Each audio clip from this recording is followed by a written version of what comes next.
Bismillahirrahmanirrahim. Assalamualaikum warahmatullahi wabarakatuh. Bertemu kembali bersama saya Cikgu Zuhaida dalam PDPR Sains tahun 3. Okey, untuk hari ini kita akan masuk topik baru iaitu pembiakan tumbuhan. Okey, cikgu harap murid-murid sudah bersedia dengan buku teks dan alat tulis. Buka buku teks tajuk pembiakan tumbuhan. Okey, ini adalah dalam buku teks gambar yang menunjukkan tentang beberapa orang sedang menanam semula anak pokok. Okey, untuk memelihara semula pokok-pokok. Okey, jadi dia tanam semula pokok tersebut untuk memastikan pokok tersebut spesiesnya terus hidup. Okey, jadi ini adalah cara mereka membiakkan tumbuhan tersebut supaya menjadi banyak. Okey, jadi kita tengok wah, banyaknya anak pokok. Okey, mengapa mereka perlu menanam semula anak pokok? Okey, kita perlu menanam semula anak pokok ni supaya pokok ini spesiesnya akan terus hidup dan tidak akan pupus ataupun tiada lagi di muka bumi lah kalau kita biarkan tumbuhan ini tidak ditanam semula. Kemungkinan satu hari nanti tumbuhan ini akan tiada lagi di muka bumi. Jadi dengan cara membiakkan semula tumbuhan ini ataupun menanam semula dengan cara pembiakannya, pokok tersebut akan menjadi banyak, okey, dan tidak akan pupus. Okey, jadi kita perlu menanam pokok ini selain daripada mengelakkan daripada pokok-pokok ini pupus. Selain itu, kita juga dapat mengelakkan bumi kita ni daripada berlakunya pemanasan global ataupun berlakunya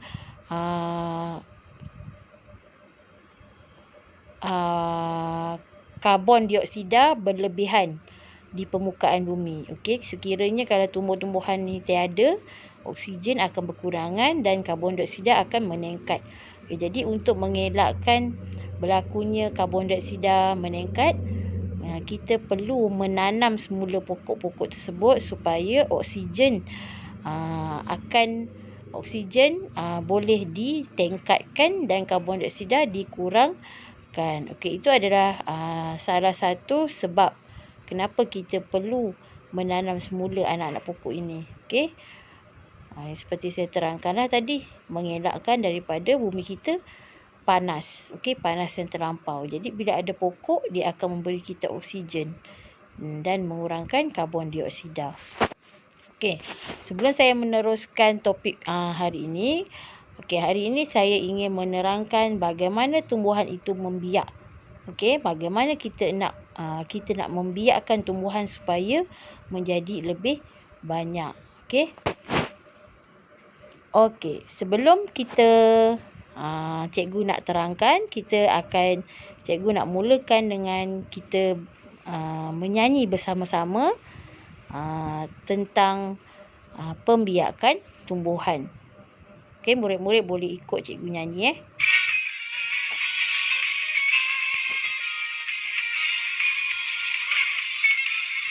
Dunia kita ada banyak jenis tumbuhan, lain tumbuhan, lain cara pembiakan. Ada biji benih, betik mangga rambutan, melalui spora pakis lumek cendawan, seratan batang ros, tebu dan ubi kayu, batang bawah tanah, kentang bawang halia, melalui daun begonia dan setawa, ada anak pokok pisang bulu dan nanas. Benar kata mereka, pembiakan tumbuhan penting kepada hidupan. Kenapa hidupan boleh kepupusan sebab tak cukup makanan. Tumbuhan sumber makanan. Tumbuhan sumber oksigen. Kenapa hidupan boleh mati? Lapar dan tak boleh bernafas. Kenapa bumi jadi panas? Kandungan karbon dioksida tinggi kerana tiada tumbuhan. Tumbuhan yang menyejukkan bumi. Lalu berlaku pemanasan global. Itu pentingnya pembiakan tumbuhan. Tumbuhan.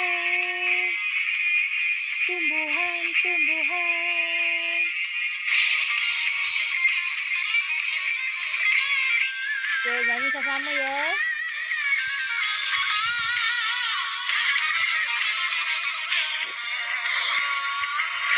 Benar kata mereka, ada tumbuhan pelbagai cara pembiakan. Kangkung selasih, keratan batang dan juga biji benih. Tumbuhan sumber makanan. Tumbuhan sumber oksigen. Kenapa hidupan boleh mati? Lapar dan tak boleh bernafas. Kenapa bumi jadi panas? Kandungan karbon dioksida tinggi kerana tiada tumbuhan. Tumbuhan yang menyejukkan bumi. Lalu berlaku pemanasan global. Itu pentingnya pembiakan tumbuhan. Okey, kita dah nyanyi kan? Okey ke nak nyanyi lagi sekali? Okey, kita nyanyi sekali lagi.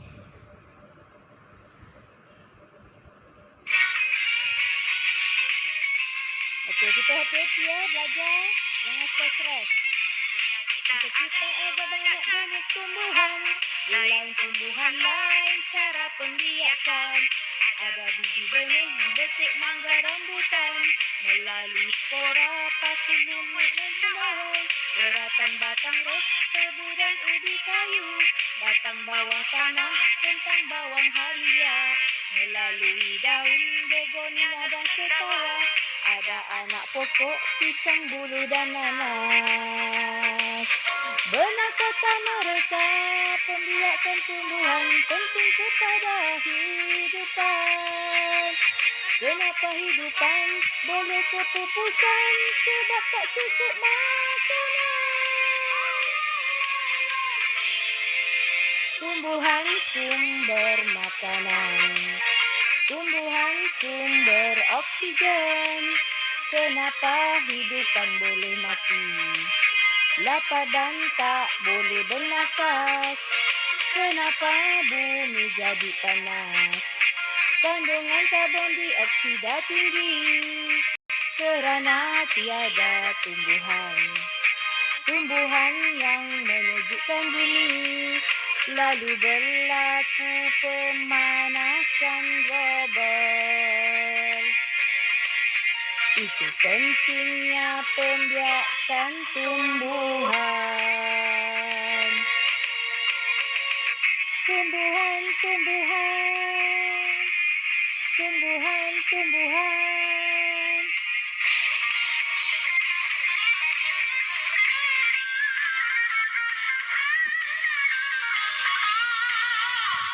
Okay, ini contoh-contoh tumbuhan pembiakan. Benar kata mereka, ada tumbuhan berbagai cara pembiakan. Kangkung selasih, keratan batang dan juga biji benih. Tumbuhan sumber makanan. Tumbuhan sumber oksigen. Kenapa hidupan boleh mati? Lapar dan tak boleh bernafas. Kenapa bumi jadi panas? Kandungan karbon dioksida tinggi kerana tiada tumbuhan. Tumbuhan yang menyejukkan bumi, lalu berlaku pemanasan global. Itu pentingnya pembiakan tumbuhan. Okey, kita dah nyanyi kan? Murid-murid boleh ulang nyanyi lagu ni, nanti murid akan tahu. Okey, jadi tumbuh-tumbuhan ni sangat penting bila kita tanam semula. Tujuannya untuk sebagai sumber makanan, sumber oksigen, mengelakkan berlakunya pemanasan global, mengelakkan berlakunya kepupusan, mengelakkan berlakunya karbon dioksida meningkat. Okey, jadi itu adalah kepentingannya. Kenapa kita perlu menanam semula anak pokok? Kenapa kita perlu membiakkan tumbuh-tumbuhan? Okey.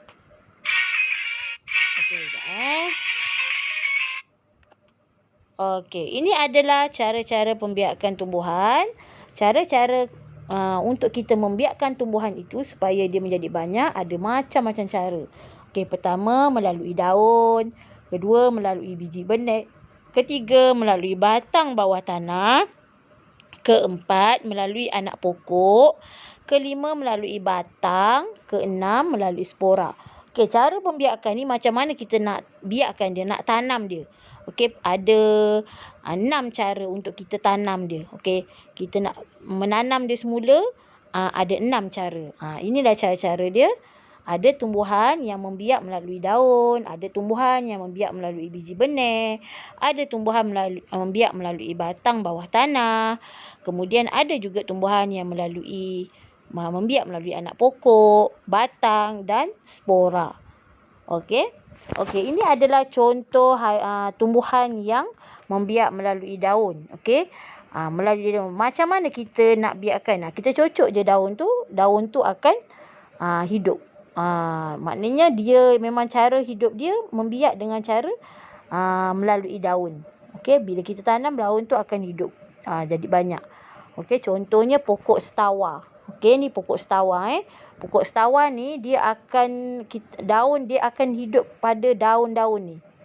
Anak-anak dia akan keluar pada daun. Pada daun dia ni ada akar-akar halus. Okey, akar-akar ni akan jadi banyak anak. Dia akan membiak melalui daun tu. Okey, jadi banyak anak pada daun tu. Okey, jadi pokok setawa ni dia membiak melalui daun. Pokok lidah jin pun sama.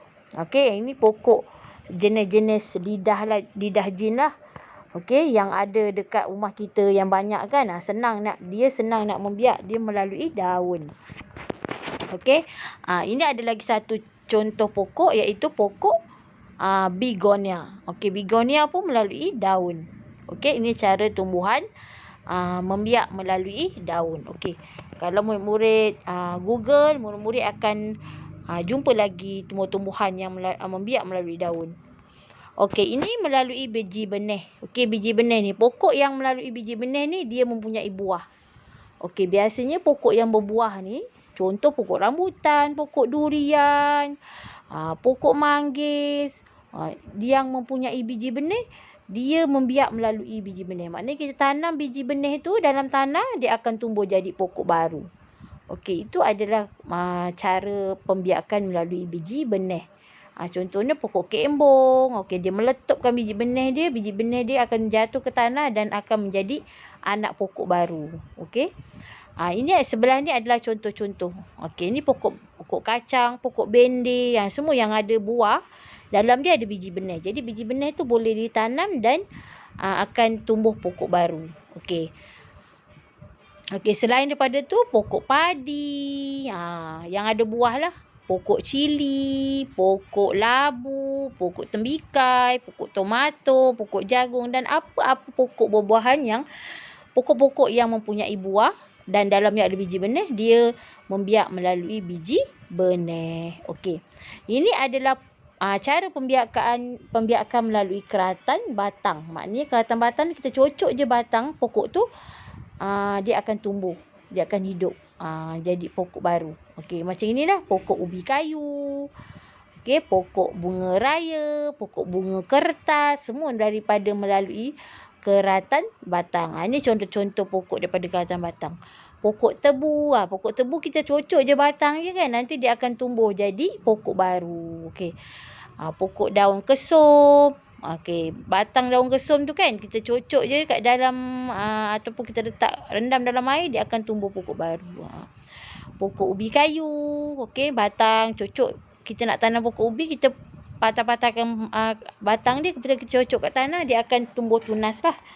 Okey, pokok bunga ros, pokok bunga raya. Okey, ini adalah cara pembiakan keratan batang. Okey, kemudian kita lihat cara pembiakan batang bawah tanah. Okey, bahagian pokok yang ditanam dalam tanah boleh menjadi pokok baru. Maknanya batang bawah tanah ni contoh pokok halia. Pokok kunyit. Pokok halia tu yang dalamnya ada yang halia tu kita tanam, dia akan tumbuh baru. Maknanya halia tu batang bawah tanah. Ubi kentang pun melalui batang bawah tanah. Okey. Maknanya dia akan membiak daripada buah bawah tanah tu. Pokok halia, pokok kentang, pokok lengkuas. Okey. Macam-macam lagi pokok yang ada buah dalam tanah. Dia itu melalui batang bawah tanah. Dia akan menjadi pokok baru. Dalam dia tu ada isi lah. Biasa pokok halia, pokok kunyit, pokok kentang, pokok lengkuas. Okey, kemudian spora. Spora ni adalah pokok yang tidak berbunga. Pokok yang tidak bunga. Biasanya dia membiak melalui spora. Jadi kita nak kena pasti pokok yang tak berbunga. Dia tak ada bunga. Okey. Dia membiak melalui spora. Okey, contohnya pokok paku pakis. Okey, pokok langsuya. Okey, pokok lipan. Ni pokok lipan ni yang berada biasa dekat Cameron Highland tu lah. Yang banyak-banyak tu, besar-besar tu kan. Pokok paku langsuya ni sama Pokok cendawan. Okey, cendawan ni dia tak ada bunga. Dia akan hidup melalui spora. Maknanya spora dia yang ada pada cendawan ni akan terbang bawa angin dan akan tumbuh. Begitu juga dengan pokok paku pakis ni. Bawah pokok paku pakis ni ada bintik-bintik hitam. Bintik-bintik hitam ni kita panggil dia spora. Bila spora tu terjatuh ataupun diterbangkan ataupun dibawa angin, yang hitam-hitam ni adalah biji benih yang spora dia. Spora dia akan jatuh ke tanah dan akan tumbuh pokok baru, anak pokok baru. Jadi sporanya berada di bawah daun. Okey.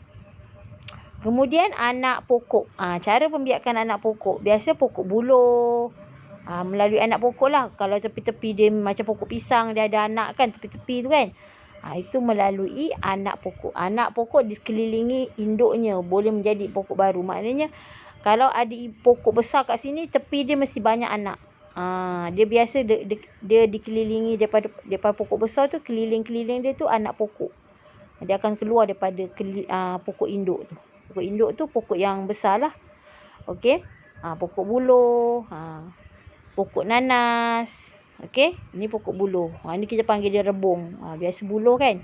Rebung.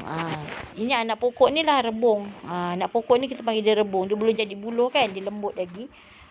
Rebung ni lah anak pokok dia. Nanti dia akan tumbuh banyak rebung tu. Kemudian bila dia besar, dia akan jadi buluh. Okey. Pokok pisang pun sama. Pokok pisang senang biak. Kita tanam satu, nanti tepi-tepi dia akan keluar jadi anak banyak. Pokok pisang. Okey, jadi ini adalah cara pembiakan anak pokok. Okey. Okey, ini kita cuba jawab soalan ni. Okey.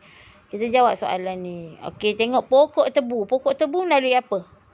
Tadi baru saya terangkan. Pokok tebu melalui apa? Saya boleh jawab. Okey, keratan batang. Okey, nanti awak saya bincang je lah. Okey, pokok pisang melalui apa? Anak pokok. Okey. Cendawan melalui apa? Pembiakan dia. Spora. Okey, spora. Okey, labu. Labu melalui apa? Siapa tahu labu melalui apa? Biji benih. Okey, halia? Batang, bawah, tanah. Okey, setawa? Melalui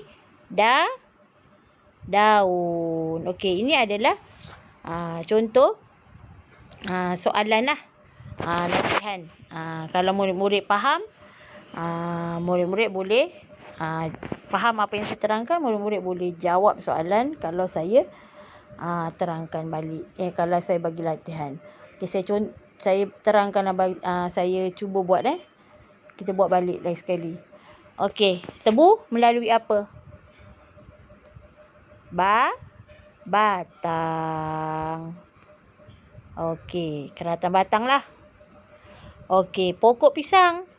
Anak pokok. Anak pokok. Okey, anak pokok. Okey, cendawan. Spora. Okey, labu. Biji benih. Okey, halia. Batang. Bawah. Tanah. Selain pada halia, batang, bawah, tanah ni, lengkuas. Lagi apa? Kunyit, kentang. Okey, setawa melalui apa? Daun. Okey, jadi ini adalah contoh latihan. Bila kita buat banyak kali, kita akan tahu pokok tu membiak melalui apa. Okey, jadi lepas ni cikgu akan bagi tugasan, murid-murid akan buat latihan. Yang saya akan berikan, berikan lembaran dan murid-murid jawab latihan dan tampal dalam buku biru, buku sains biru, buku tulis. Kemudian buat buku aktiviti sains. Nanti saya akan beritahu muka surat berapa di dalam Telegram. Saya akan bagi tahu muka surat berapa buku aktiviti yang perlu kita buat. Okey, jadi itu saja untuk hari ini. Cikgu harap apa yang cikgu ajar murid-murid faham. Sekiranya ada masalah boleh WhatsApp cikgu. Okey, sekian. Terima kasih. Kita jumpa lagi pada pembelajaran minggu depan. Assalamualaikum warahmatullahi wabarakatuh.